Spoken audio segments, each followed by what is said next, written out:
Set to go. The favourite in the pink. Ready. Racing Giant began smartly with Shining Arlie. Franklin Deano flew the boxes and he's been able to hold them out on the first turn. Liberator fell after 50 metres. Franklin Deano led them into the first turn over Ravello. Star Chariot up racing third, followed by Giant, then Sheedy, then came Shining Arlie, and last of all was Maluna Boy. Down the back, and the leader is Franklin Deano. Can he do it for Ned? He's 3 or 4 in front. Ravello is racing second, followed by Star Chariot. Around the turn, Franklin Deano up hard against the fence. He's careering away, and he's done it for Ned Bryant. Franklin Deano wins the Australian Cup. Mafra-owned greyhound Franklin Deano is to be retired from racing after last night scoring a runaway win in Australia's premier greyhound event, the Australian Cup. The victory gave Mafra owner Moyle Shimon his biggest win in the sport, and veteran trainer Ned Bryant a much-needed tonic. Franklin Deano had gone through the heats and semi-finals of the $150,000 Australian Cup Series undefeated. In a final field of Australia's best sprinters, Franklin Deano, an 11-4 chance, had to overcome the dreaded squeeze box in its bid to earn the $65,000 winner's purse. The black dog flew box 4 to land right on the lure, and the rest is history. Set to go. The favourite in the pink. Ready. Racing Giant began smartly with Shining Arlie. Franklin Deano flew the boxes and he's been able to hold them out on the first turn. Liberator fell after 50 metres. Down the back, and the leader is Franklin Deano. Can he do it for Ned? He's 3 or 4 in front. Ravello is racing second, followed by Star Chariot. Around the turn, Franklin Deano up hard against the fence. He's careering away, and he's done it for Ned Bryant. Franklin Deano wins the Australian Cup. It was a proud moment for Mafra owner Moyle Shimon as he led Franklin Deano back for the presentation. A moment that also left Premier Joan Kerner thinking she was at Royal Flemington. I'm very pleased to be here tonight to award the Australian Cup to this wonderful horse, Franklin Deano. Thanks, I don't get many of those. More of that. Deano's win was a much-needed shot in the arm for veteran Cranbourne trainer Ned Bryant, forced to listen to last night's big race from a hospital bed after a serious car accident 10 days ago. We called in to see Ned in hospital this morning, and it really gave him a great kick, and he looks extra well for what he's been through. Winner of more than $100,000 in prize money, Franklin Deano was heading for home at Mafra today. Shimon has decided to retire the 4-year-old dog on a high note, but it won't be the last we hear of the champ, as success at stud looks to be an odds-on bet. We have 2 or 3 offers from Sydney, and up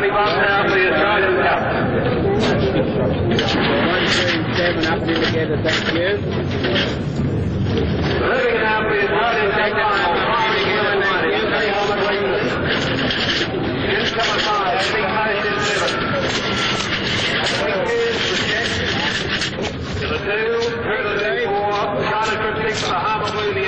Australian Cup, they're set. Ready. Racing, Chintilla began okay, but China Trip is going very smartly indeed. China Trip and Bomber Gleeson into the first corner. They were followed by Denny's Host out wide, going to the back, and China Trip the leader. 2 lengths to Bomber Gleeson, 2 or 3 to Denny's Host third. Then True to Do on the inside, Fiery Blue, Travelling Tears for Harbour Blue and Chintilla at the tail. China Trip the leader, about 4 lengths to Bomber Gleeson, then True to Do to the outside. Well back Denny's Host, they turn. China Trip the leader. True to Do starting to flash down the outside. China Trip the leader. China Trip has won the Australian Cup. China Trip wins it from True to Do and Bomber Gleeson third. A great win. Then came Denny's Host, followed by Fiery Blue, Travelling Tears, and one of the last in Chinchilla, star for Harbour Blue. Ladies and gentlemen, we've seen history created here this evening.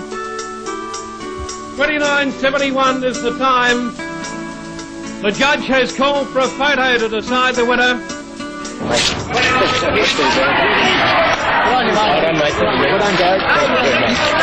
How do you feel? What a silly question. Over the moon. Number 6, China Trip, the winner by Brother Fox. From La Paz, H. Gorman, G. Ball and E. Bolts are the part owners. Gary Ball is the trainer. A fawn bitch bobbed in October 89. Number 6, China Trip, makes it 2 in a row. Number 4, the Blues, True to Do by Working from True Shadow, trained by Jim White.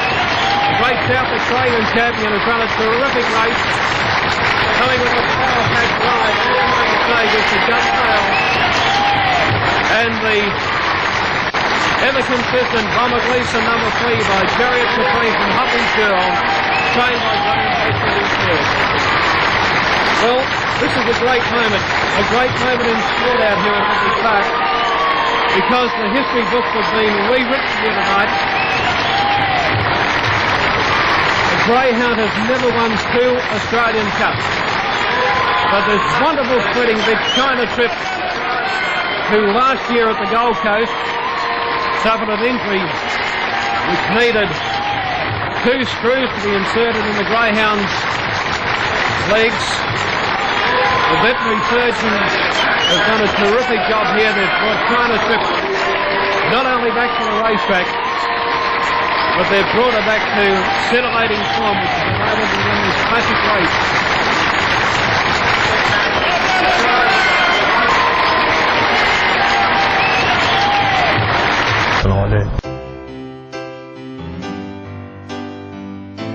Looking out from the grandstand at Olympic Park, it's hard to imagine all the heartache and jubilation that went on around here during the Australian Cup Series from 1964 until 1995.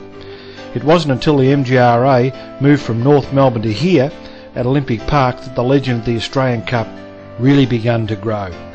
Although the crowds have long gone and the fierce tussle for the punter's money in the betting ring no longer exists, it was around here that the cream of Australia's best sprinters and trainers etched their names into greyhound racing immortality. Olympic Park in the end became the chapel for the faithful to come and pray for luck, that is, when the elimination heats were held initially on a Wednesday and then finally a few years later on the Sunday. The congregation would flock from all parts of Australia to try their luck at the most prestigious event on the greyhound calendar, and at worst, it was a time to rub shoulders with the elite in these stands around me, or to have a quiet ale in the Tenley Tavern or the Silver Collar Bar, or even just hang around the kennel block and trade tales. It all added up to the making of the legend known as the Cup of Dreams. For many it was a sad time when the construction of the Domain Tunnel meant that the MGRA and the Australian Cup had to look for a new home. However, nothing could have stopped the juggernaut from rolling on, for it was the 31 years of the race being held here that helped make the legend what it is today. Sadly, a lot of onlookers, administrators, greyhounds and connections that played their part in the race aren't with us anymore. As if destined to never be forgotten, Olympic Park was to play out one final piece of history, that being the association trainer Alec Reid was to create almost 3 years apart. The final slice of Olympic Park history was that Alec Reid took out the last race held here on Monday night, February 26, 1996, with the Greyhound Congressman, only to re-emerge a winner again with Marcy in the inaugural event at the Meadows on February the 8th,